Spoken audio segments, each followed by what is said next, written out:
दोस्तों आज के वीडियो के अंदर हम आपको बताने जा रहे हैं कौन से ऐसे तरीकों से आप अपनी प्रॉपर्टी को कब्जा होने से बचा सकते हैं। अगर आपने कोई मकान, दुकान या कोई भवन किराए पर दी है और आपका किराएदार उस पर कब्जा कर लेता है तो कैसे उससे बचा जाए। दोस्तों आमतौर पर लोग किराए पर आ जाते हैं और उस प्रॉपर्टी पर जो है केस कर देते हैं। हालांकि कोर्ट में केस चलता रहता है, आपका पैसा भी लगता है और आपका समय भी लगता है। कब्जा करना ना ही इतना कोई मुश्किल होता है। लेकिन दोस्तों आज के इस वीडियो के अंदर हम आपको बताने जा रहे हैं कि कौन से ऐसे 12 तरीके जिससे आपके जो मकान है, दुकान जो आपने किराए पर दी है या कोई भवन आप किराए पर दे रहे हैं, अगर आपका जो यहां पर किराएदार है वो कब्जा कर रहा है तो या फिर आपको यहां पर कोई मोटी रकम देकर उसके निकालना पड़ रहा है या फिर उसे ही यहां पर अपना मकान बेचना पड़ रहा है कम रेट पे। इसी के साथ दोस्तों कभी कभी तो हमारी प्रॉपर्टी जो हमारे हाथ से भी चली जाती है। तो दोस्तों आज के इस वीडियो के अंदर हम आपको ऐसे 12 तरीके बताने जा रहे हैं जिसके तहत अगर आपका कोई मकान है, दुकान है या कोई भवन है जिस पर अगर आपका किराएदार कब्जा ना करे, जिसके लिए आपको ये 12 सावधानी बरतनी चाहिए। तो दोस्तों आज का वीडियो आपके लिए बहुत ज्यादा इंपॉर्टेंट है। चैनल पर नए हैं तो सब्सक्राइब कर लीजिए और बेल आइकन पर नोटिफिकेशन पे क्लिक कर लीजिए ताकि आपको आने वाले सभी नोटिफिकेशन रिगार्डिंग हमारे वीडियोस रेगुलरली मिलते रहे। तो दोस्तों आइए स्टार्ट करते अपने वीडियो को बिना देरी करते हुए।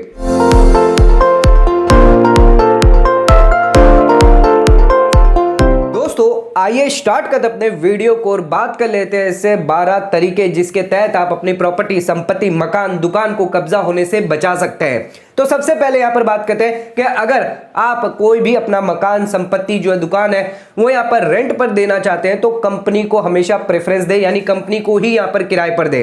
ध्यान रखिएगा कंपनी यहां पर लॉ से बाउंड होती है, वो यहां पर लॉ से बंधी हुई होती है, वो कभी भी आपके मकान, दुकान पर कब्जा नहीं कर सकती। अगर वो ऐसा करती भी है और कोई केस यहां पर कर देता है तो उन्हें भारी जुर्माना यहां पर देना पड़ सकता है। तो दोस्तों ध्यान रखिएगा कभी भी कोई कंपनी हो जो यहां पर आपकी प्रॉपर्टी रेंट पर लेना चाहती हो तो उन्हें प्रेफरेंस पहले दे, उन्हें यहां पर किराए पर दे, ना कि किसी प्राइवेट व्यक्ति को यहां पर दे, ताकि आपकी जो जमीन, मकान, दुकान है वो कब्जा होने से बचे। तो ध्यान रखिएगा दोस्तों यहां पर कंपनी को प्रेफरेंस यानी प्राथमिकता पहले आप दे। दोस्तों इसी के साथ आ जाते हैं अब अपने नेक्स्ट पॉइंट पे। तो यहां पर कभी भी आप रेंट पर अगर अपनी प्रॉपर्टी देते हैं तो उस पर फोटो जरूर क्लिक कर ले रेंट पर देने से पहले।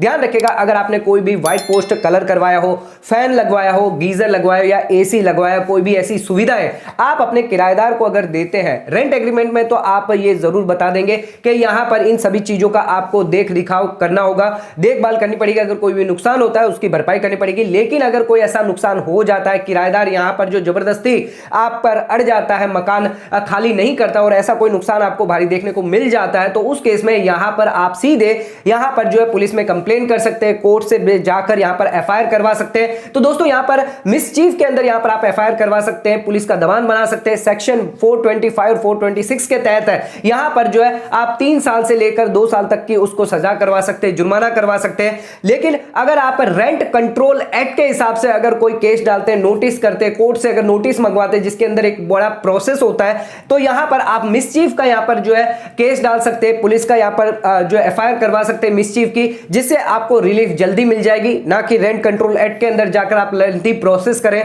तो ध्यान रखिएगा यहां पर आप एफआईआर करवा सकते हैं, पुलिस का दबान कर सकते हैं, जिसके तहत यहां पर जो किराएदार है या तो वो घर खाली करके चला जाएगा या उस पर दबान यहां पर बना रहेगा। दोस्तों आ जाते हैं अब अपने थर्ड पॉइंट पे। तो कभी भी अगर आप प्रॉपर्टी रेंट पर देते हैं तो रेंट एग्रीमेंट जरूर बनाएं।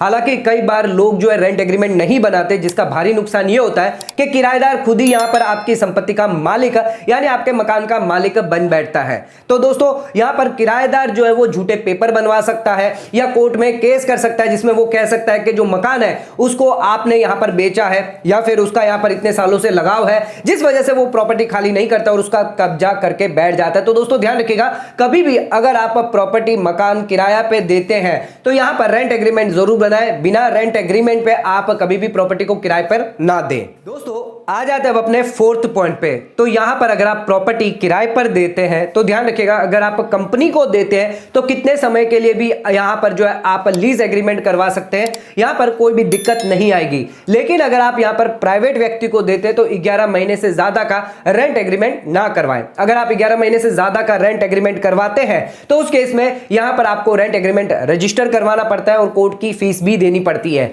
यहां पर एक लेंथी प्रोसेस भी होता है। लेकिन ज्यादातर यहां पर अगर कभी भी अगर आप 11 महीने से ज्यादा का एग्रीमेंट करवा लेते हैं और अगर उसको रजिस्टर नहीं करते हैं तो उस केस में यहां पर जो केस है वो आपके अगेंस्ट भी जा सकता है। दोस्तों यहां पर जब कोर्ट में केस जाता है तब यहां पर मामला पता चलता है कि यहां पर जो है ये सभी चीजें बाहर निकल के आती है और यहां पर जो है आपके अगेंस्ट भी केस जा सकता है। तो ध्यान रखिएगा यहां पर प्रॉपर्टी कभी भी किराए पर दे तो 11 महीने के अंदर दे, ताकि वो अनरजिस्टर्ड मानी जाती है और उस पर ज्यादा यहां पर आपको खर्चा भी नहीं देना पड़ता है। सीधे यहां पर आप नोटरी करवा कर भी यहां पर जो रेंट एग्रीमेंट 11 महीने का बनवा सकते हैं, जिसके तहत यहां पर कोई भी हित में किराएदार के कोई भी जो है हित के अंदर यहां पर जो है अनरजिस्टर्ड एग्रीमेंट यहां पर रहता है तो उसके कोई भी हित में यहां पर कोई भी कार्य नहीं होते। तो अगर कभी भी कोर्ट में अगर यहां पर अगर केस जाता है तो किराएदार के पास सिर्फ एक ही पॉइंट होता है कि लेके चलता है कि उसके मानसिक और सामाजिक जो है यहां पर जो विचारधारा जुड़ी हुई है, जिसकी वजह से वो प्रॉपर्टी को खाली नहीं करता। लेकिन अगर अनरजिस्टर्ड एग्रीमेंट है तो उस केस में यहां पर जो है उसके हित में कोई भी यहां पर नहीं होने वाला है। दोस्तों आ जाते हैं अपने 5th पॉइंट पे। तो ध्यान रखिएगा यहां पर कभी भी आप रेंट एग्रीमेंट अगर आप करवाते हैं और उसको रिन्यू करवाते हैं तो उसको सेम पार्टी को रिन्यू ना करवाए। अगर आपने किसी को किराए पर अपना मकान दुकान रखी है और ध्यान रखिए उसे फिर से यहां पर उस को रेंट एग्रीमेंट को यहां पर रिन्यू करवाना है तो उसके नाम पर नहीं बल्कि उसके फैमिली में किसी अन्य पर्सन के नाम पर आप यहां पर रेंट एग्रीमेंट जो रिन्यू करवाएं। यानी अगर किसी व्यक्ति का कोई भाई है या बेटा है उनके नाम से आप रिन्यू करवाएं, क्योंकि बात वही आ जाती है अगर कभी भी कोर्ट में यहां पर केस होता है तो वो व्यक्ति यही कहेगा जो किराएदार है आपका कि यहां पर मेरे हित से ये प्रॉपर्टी जुड़ी हुई है जिस वजह से वो खाली नहीं कर रहा है। तो यहां पर आप कह सकते हैं अगर इसके हित में या इससे इतनी ही ज्यादा लगाव थी इस प्रॉपर्टी को तो ये अपने फैमिली मेंबर के नाम पर यहां पर रेंट एग्रीमेंट क्यों करवाया है। तो यहां पर दोस्तों ध्यान रखिएगा कभी भी आप रेंट एग्रीमेंट जो रिन्यू करवाते हैं तो यहां पर उस सेम पार्टी के नाम से ना करवाएं, उसके फैमिली मेंबर से यहां पर आप करवा सकते हैं। अगर कंपनी है तो यहां पर आप रिन्यू करवा सकते हैं जिसमें कोई दिक्कत नहीं। अगर आप यहां पर प्राइवेट व्यक्ति के नाम से अगर रेंट एग्रीमेंट करवा रहे हैं तो उसके फैमिली मेंबर के नाम से यहां पर आप करवाते रहें दोस्तों। लेकिन कई बार यहां पर पॉसिबल नहीं होता, सेम नाम पर ही यहां पर जो है रेंट एग्रीमेंट बनवाना पड़ जाता है या फिर उस व्यक्ति को जिसको किराए पर रख रहे हैं उसके कोई भी फैमिली मेंबर अन्य नहीं है जिसके नाम से रेंट एग्रीमेंट बनाया जा सकता है। तो यहां पर उस केस में यहां पर 6th पॉइंट जो हम बताने जा रहे हैं वो यहां पर आप यूज कर सकते हैं। तो यहां पर अगर आप रेंट एग्रीमेंट बनवाना चाहते हैं, इसको रिन्यू करना चाहते हैं तो उसको रिन्यू ना करें बल्कि एक टाइम गैप रख दे, 3 से 4 महीने का यहां पर गैप रखे, फिर उसके बाद वापस एक नया रेंट एग्रीमेंट बनवा ले, जिससे यहां पर कोर्ट में कभी भी मामला जाता है तो यहां पर आप कह सकते हैं अगर उसका इतना ही लगाव जुड़ा हुआ था तो वो प्रॉपर्टी को खाली करके नहीं जाता, बीच में 3 से 4 महीने यहां पर खाली किया है फिर वापस वो प्रॉपर्टी पर यहां पर रेंट पर आ गया था। तो दोस्तों यहां पर ये सारी चीजें जो यहां पर आप रख सकते हैं। इसी के साथ वो 3 से 4 महीने के अंदर जो है आप जो है कैश में यहां पर रेंट रिसीव करें, ना कि अपने बैंक अकाउंट में रिसीव करें, जिससे आपका केस और भी ज्यादा मजबूत हो जाता है। तो यहां पर अगर आप रेंट एग्रीमेंट जो करवाते हैं वो यहां पर रिन्यू ना करवाकर आप जो है अगर सेम व्यक्ति को अगर आप देना चाहते हैं तो यहां पर गैप करके यहां पर आप दे सकते हैं, जिसके तहत यहां पर कभी भी आगे जो 3 से 4 महीना यहां पर आप दिखा सकते हैं कि कभी भी यहां पर जो किराए पर नहीं रहा है। तो इसी के साथ आ जाते हैं अब अपने 7th पॉइंट पे। तो यहां पर ध्यान रखिएगा कभी भी अगर आप रेंट एग्रीमेंट बनाते हैं तो लेडीज के नाम का रेंट एग्रीमेंट ना बनाएं। ध्यान रखिए यहां पर जो लेडीज के नाम का अगर आप रेंट एग्रीमेंट बनाते हैं यानी आप किराया जो है वो लेडीज से लेंगे, क्योंकि रेंट एग्रीमेंट भी उनके नाम का ही बना है। तो यहां पर जब भी आप किराया लेने जाएंगे तो यहां पर जो लेडीज है जिसके नाम का रेंट एग्रीमेंट बना हुआ है वो यहां पर जो है कार्रवाई आप पर करवा सकती है, पुलिस बुला सकती है, कह सकती है कि आपने उसके साथ जबरदस्ती करी है और यहां पर आपको फंसा सकती है। तो दोस्तों ध्यान रखिएगा यहां पर आप कभी भी अगर रेंट एग्रीमेंट बनवाते हैं तो यहां पर उनके पति के नाम से या उनके बेटे के नाम से रेंट एग्रीमेंट बनवाएं, ताकि अगर तभी भी यहां पर तभी उस केस में भी यहां पर आप पर जो है कार्रवाई की जा सकती है लेडीज द्वारा। यहां पर एक सॉफ्ट टारगेट है जो आप पर यहां पर इल्जाम लगा सकती है, लेकिन आप उस समय बच सकते हैं। आप ये कह सकते हैं कि यहां पर जो रेंट एग्रीमेंट है वो तो उनके पति के नाम का या उनके बेटे के नाम का है, मैं तो उनसे ही डील करता हूं, पत्नी से तो मैं डील ही नहीं करता। तो यहां पर उस केस में यहां पर आप बच सकते हैं। लेकिन ध्यान रखिएगा कभी भी अगर आप रेंट एग्रीमेंट बनवाए, किराए पर अगर आप मकान देते हैं तो लेडीज के नाम का रेंट एग्रीमेंट ना बनाए। दोस्तों आ जाते हैं अब अपने 8 पॉइंट पे। तो ध्यान रखिएगा अगर किराएदार आपका किराया नहीं देता तो उसका कभी भी बिजली या पानी का यहां पर कनेक्शन ना काटे। ध्यान रखिएगा अगर आप ऐसा करते हैं तो किराएदार 100% यहां पर जो कोर्ट में जाएगा और यहां पर जो कोर्ट फंडामेंटल राइट मानकर आर्टिकल 21 के तहत यहां पर ऑर्डर पास करेगा और किराएदार जो है यहां पर डिपार्टमेंट के थ्रू बिजली पानी का कनेक्शन ले लेगा। दोस्तों यहां तक जो है किराएदार जो अपने नाम से भी वो बिजली और पानी का कनेक्शन ले सकता है, जिसके तहत वो आपकी संपत्ति पर कब्जा भी कर लेगा। तो दोस्तों ध्यान रखिएगा, कभी भी आप ऐसी हरकतें, ऐसी गलतियां ना करें जहां पर आप अपने किराएदार के अगर भाड़ा ना दे रहा, किराया ना दे रहा, तो उसका बिजली या पानी काट ले, जिसके तहत वो 100% जो है वो यहां पर कोर्ट में जाएगा ही जाएगा। दोस्तों आ जाते हैं अब अपने 9th पॉइंट पे। तो दोस्तों ध्यान रखिएगा, अगर आप कभी भी किराएदार से किराया लेते हैं तो उसे रसीद कभी भी ना दें। अगर आप किराएदार को नहीं रखना चाहते, अगर यहां पर कंपनी है तो उस केस में तो यहां पर आप रसीद दे सकते हैं, किराया ले सकते हैं, बैंक अकाउंट में ले सकते हैं किराया, कोई दिक्कत नहीं है। पर अगर कंपनी नहीं है, प्राइवेट व्यक्ति है, जिनमें ज्यादातर केस होते हैं, जो ज्यादातर कब्जा कर लेते हैं, तो यहां पर अगर कोई ऐसा केस है जहां पर आप नहीं चाहते उसको अपना किराएदार रखने के लिए, तो यहां पर कभी भी उसे जो भाड़ा जो वो दे रहा है, किराया जो दे रहा है, उसकी स्लिप कभी भी उसे ना दे, अपने बैंक अकाउंट में यहां पर किराया ना मंगाए, उसको कैश में किराया ले। तो यहां पर अगर आप 4 महीने से ज्यादा का यहां पर अगर कोई किराएदार जो किराया नहीं देता था, आप उसके अगेंस्ट यहां पर केस कर सकते हैं। तो यहां पर जो है केस कर सकते हैं उसके अगेंस्ट, एंड यहां पर आप कोर्ट में कह सकते हैं कि इसने मुझे 4 महीने से ज्यादा का किराया नहीं दिया और अब मैं उसे अपना किराएदार नहीं रखना चाहता। अगर किराएदार यहां पर कहता है कि मैंने किराया समय पे दिया है या मैं देना चाहता हूं, तो वो यहां पर साबित नहीं कर सकता, क्योंकि यहां पर आपने ऑलरेडी जो है कैश में लिया हुआ है, तो उसके पास कोई प्रूफ होगा नहीं, ना ही उसके पास रसीद होगी, ना ही कोई बैंक अकाउंट दिखाने के लिए यहां पर होगा कि उसने कोई ट्रांसफर किया है पैसा।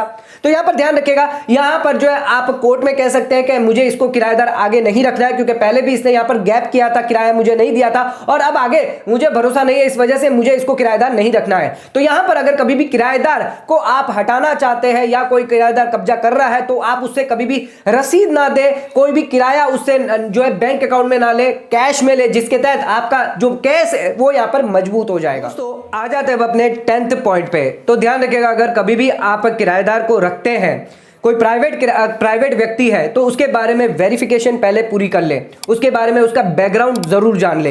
ये जान ले जिसको भी आप किराएदार पे रख रहे हैं, इससे पहले जहां पर वो किराए पर था, क्या वो प्रॉपर यहां पर जो किराया अपने मकान मालिक को दे रहा था या नहीं दे रहा था। इसी के साथ आप उसके पैन कार्ड के थ्रू उसका सिविल स्कोर जान सकते हैं कि जिन लोगों से उसने पैसे उधार पर लिए हैं, बैंक से लिए या किसी और से लिए, क्या समय पर उसने पैसे वापस लौटाए हैं या नहीं लौटाए। तो दोस्तों यहां पर उसके पूरे बैकग्राउंड की आप जानकारी जरूर ले लीजिएगा। जो भी किराएदार आप रखना चाहते हैं अपनी प्रॉपर्टी के लिए, उसका बैकग्राउंड पहले कहां पर वो किराए पर था, यहां पर ये सारी चीजें का जांच पड़ताल आप जरूर कर लें। आ जाते दोस्तों 11th पॉइंट पे। तो यहां पर आप पुलिस वेरिफिकेशन जरूर करवाएं। किसी भी किराएदार को रखने से पहले उसका पुलिस वेरिफिकेशन करवाना बहुत ही ज्यादा जरूरी है। ये यहां पर जो एक फायदेमंद भी रहता है पुलिस वेरिफिकेशन करवाने से। अगर आपका किराएदार है कोई क्रिमिनल एक्टिविटी में होता है या कोई गलत काम में होता है, तो यहां पर आप उसका पता लगवा सकते हैं पुलिस वेरिफिकेशन के थ्रू। तो ध्यान रखिएगा, यहां पर पुलिस वेरिफिकेशन जरूर करवाएं, ताकि आपको फ्यूचर में कभी भी ऐसी परेशानी ना हो कि आप किसी गलत किराएदार को यहां पर आप रख लेते हैं, जिसकी वजह से आपकी संपत्ति, मकान, दुकान जो वो यहां पर मुसीबत में या फिर कब्जे में यहां पर पड़ सकती है। दोस्तों अगला लास्ट पॉइंट आ जाता है हमारा 12th पॉइंट, जहां पर आपको किराएदार से कभी भी रिलेशन ज्यादा नहीं रखने चाहिए, ना ही उनसे ज्यादा मेल जोल रखना चाहिए, ना ही ज्यादा कोई रिश्ता रखना चाहिए।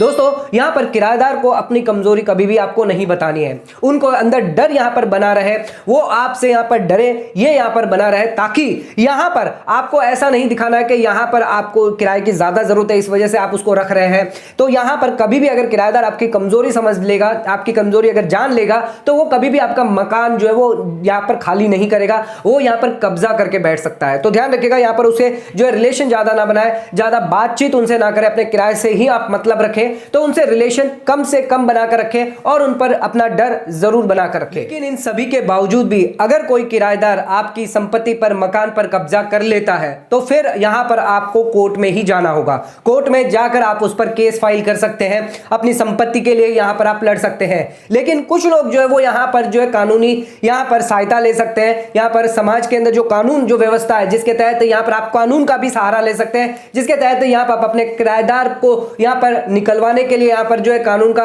यहां पर सहारा ले सकते हैं, जहां पर आप जो है उस पर इल्जाम लगा सकते हैं ये कोई कॉमर्शियल एक्टिविटी कर रहा है या कोई इलीगल एक्टिविटी कर रहा है, या फिर यहां पर ये किराया नहीं दे रहा है। तो यहां पर आप कानून का भी सहारा लेकर आप किराएदार को यहां पर निकलवा सकते हैं। लेकिन अगर फिर भी अगर नहीं निकलता, तो यहां पर कोर्ट के अंदर जाकर तो यहां पर आप जो है केस दाखिल करके आप यहां पर किराएदार को उसको यहां पर जो अपनी संपत्ति से यहां पर जो हटा सकते हैं। तो दोस्तों आशा करता हूं कि आज का वीडियो आपको पसंद आया होगा। चैनल को लाइक करिए, सब्सक्राइब करिए, ज्यादा से ज्यादा शेयर जरूर करिएगा। धन्यवाद।